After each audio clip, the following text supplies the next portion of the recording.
materia se presenta en tres estados o formas de agregación: sólido, líquido y gaseoso. Dadas las condiciones existentes en la superficie de la Tierra, solo algunas sustancias pueden hallarse de modo natural en los tres estados. Tal es el caso del agua. La mayoría de sustancias se presentan en un estado concreto. Así, los metales o las sustancias que constituyen los minerales se encuentran en estado sólido y el oxígeno o el dióxido de carbono en estado gaseoso. De manera general, los sólidos tienen una forma y volumen constantes. Se caracterizan por la rigidez y regularidad de sus estructuras. Por otro lado, los líquidos no tienen una forma fija, pero sí un volumen.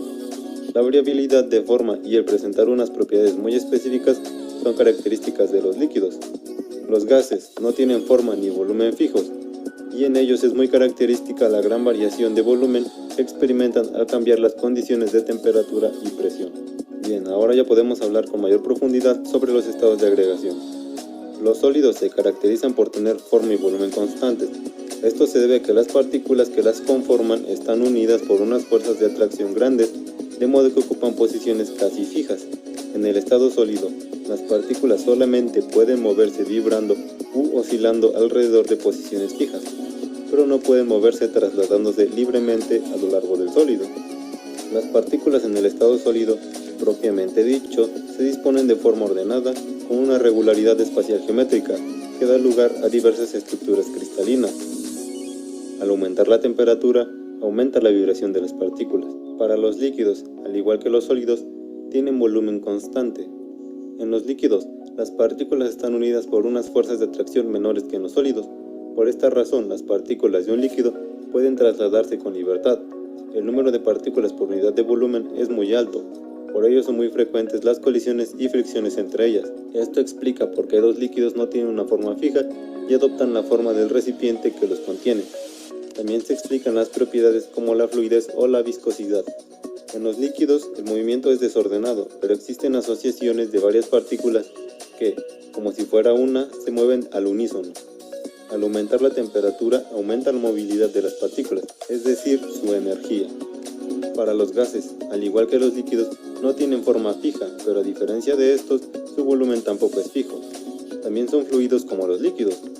En los gases, las fuerzas que mantienen unidas las partículas son muy pequeñas. En un gas, el número de partículas por unidad de volumen es también muy pequeño. Las partículas se mueven de forma desordenada, con choques entre ellas y con las paredes del recipiente que los contiene. Esto explica las propiedades de expansibilidad y compresibilidad que presentan los gases. Las partículas se mueven libremente, de modo que ocupa todo el espacio disponible. La compresibilidad tiene un límite. Si se reduce mucho el volumen en que se encuentra confinado el gas, este pasará a estado líquido. Al aumentar la temperatura, las partículas se mueven más rápido y chocan con más energía contra las paredes del recipiente, por lo que la presión aumenta. Hasta ahora hemos visto los tres estados de agregación más conocidos. Cuando un cuerpo pasa de un estado a otro, decimos que ha cambiado de estado. En el caso del agua, cuando está en contacto con el calor, el hielo se derrite y si calentamos agua líquida, vemos que ésta se evapora. El resto de las sustancias también pueden cambiar de estado si se modifican las condiciones en las que se encuentran. Además de la temperatura, también la presión influye en el estado en el que se encuentran las sustancias. Por ejemplo, si se calienta un sólido, llega un momento en que se transforma en un líquido. Este proceso recibe el nombre de fusión. El punto de fusión es la temperatura que se debe de alcanzar en una sustancia sólida para fundirse. Cada sustancia posee un punto de fusión característico. Por ejemplo, el punto de fusión del agua pura es 0 grados centígrados a presión atmosférica normal. Si calentamos un líquido, se transforma en gas. A este proceso se le conoce como vaporización. Cuando la vaporización tiene lugar en toda la masa de un líquido, formando burbujas de vapor en su interior, se denomina ebullición. También la temperatura de ebullición es característica de cada sustancia y se denomina punto de ebullición. El punto de ebullición del agua es de 100 grados centígrados a la presión atmosférica normal. ¿Pero qué ocurre en estos cambios de estado? En el estado sólido, las partículas están ordenadas y se mueven oscilando alrededor de sus posiciones. A medida que calentamos el agua, las partículas ganan energía y se mueven más rápido, pero conservan sus posiciones. Cuando la temperatura alcanza el punto de fusión, es decir, 0 grados centígrados, la velocidad de las partículas es lo suficientemente alta para que algunas de ellas puedan vencer las fuerzas de atracción del estado sólido y abandonan las posiciones fijas que ocupan. La estructura cristalina se va desmoronando poco a poco. Durante todo el proceso de fusión del hielo, la temperatura se mantiene constante. Algunas partículas tienen la suficiente energía para escapar. Si la temperatura aumenta, el número de partículas que se escapan es mayor, es decir, el líquido se evapora mucho más rápido.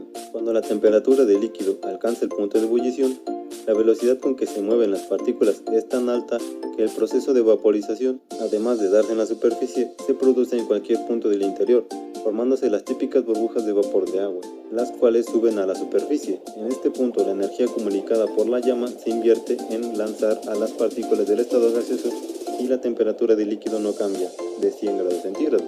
En el estado de vapor, las partículas de agua se mueven libremente ocupando mucho más espacio que en estado líquido.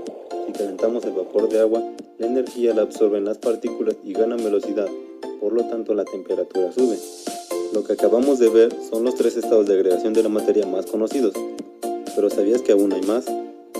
Existe el estado plasmático o estado de plasma. El plasma es un gas ionizado, es decir que los átomos que lo componen se han separado de algunos de sus electrones. De esta forma, el plasma es un estado parecido al gas, pero compuesto por aniones y cationes, es decir, los aniones son iones con carga negativa y los cationes son iones con carga positiva, separados entre sí y libres. Por eso es un excelente conductor. Un ejemplo muy claro del estado plasmático es el Sol. Otro estado de agregación es el condensado de Bose-Einstein. Esta nueva forma de la materia fue obtenida el 5 de julio de 1995 por los físicos Eric Cornell, Wolfgang y Baumann, por lo que fueron galardonados en 2001 con el Premio Nobel de Física. Los científicos lograron enfriar los átomos a una temperatura 300 veces más baja de lo que se había logrado anteriormente. Se le ha llamado BEC, Bose-Einstein condensado, y es tan frío y denso que aseguran que los átomos pueden quedar inmóviles. Todavía no se sabe cuál será el mejor uso que se le pueda dar a este descubrimiento. Otro estado es el condensado de Fermi, el cual fue creado en la Universidad de Colorado por primera vez en 1999. El primer condensado de Fermi formado por átomos fue creado en 2003. El condensado fermiónico, considerado como el sexto estado de la materia, es una fase superfluida formada por partículas fermiónicas a temperaturas bajas. Está cercanamente relacionado con el condensado de Bose-Einstein. A diferencia de los condensados de Bose-Einstein, los fermiones condensados se forman utilizando fermiones en lugar de bosones. El supersólido es un sólido en el sentido de que la totalidad de los átomos del helio 4 que lo componen están congelados en una película cristalina rígida, de forma similar a como lo están los átomos y las moléculas en un sólido normal como el hielo. La diferencia es que, en este caso, congelado no significa estacionario. Los átomos de hielo comienzan a comportarse como si fueran sólidos y fluidos a la vez. De hecho, en las circunstancias adecuadas, una fracción de los átomos de helio comienza a moverse a través de la película como una sustancia conocida como superfluido, un líquido que se mueve sin ninguna fricción, de ahí su nombre de supersólido. Por sorprendente que parezca, aún hay otros posibles estados de agregación de la materia. Algunos de estos solo existen bajo condiciones extremas, como en el interior de estrellas muertas o en el comienzo del universo después del Big Bang.